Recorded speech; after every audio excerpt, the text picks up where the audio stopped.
In Part 3, Chapter 19 of Coming of Age in Mississippi, during Anne's second year at Natchez, she develops an interest in boys. Now before, Anne always turned down male advances, but now she finds herself curious.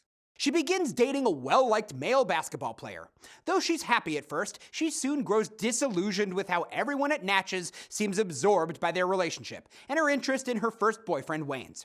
She also worries about having enough money to continue her education.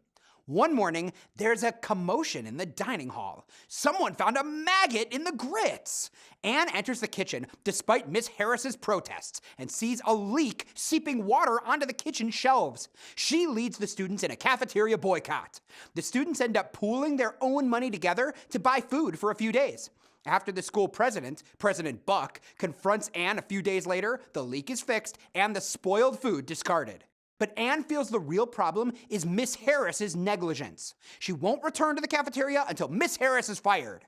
After the other students run out of money and reluctantly go back to eat in the cafeteria, Anne continues to boycott. President Buck likes Anne despite the disturbances she causes on campus. He encourages Anne to apply to Tougaloo College, the state's best senior college for black students, and she's accepted with a scholarship. Anne's frequently felt anxieties surrounding men. She knows she's attractive to the opposite sex. Male attention has been a frequent annoyance since her teenage years.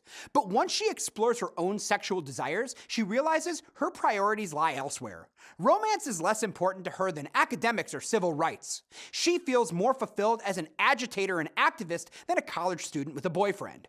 The food strike is the first time Anne organizes a group of people to protest institutional mistreatment. And it's also the first time she sees the personal cost these protesters have to pay. Anne keeps standing up for her rights as a Natchez student long after the protest has stopped being fun, even when she really has to sacrifice. Until the college makes the changes she wants to see, she refuses to compromise or give in. Her academic performance and resolve earn her the respect, if not the approval, of the college's president. She's begun to see herself as someone who can demand dignity on a large scale, not just for herself, but for an entire group.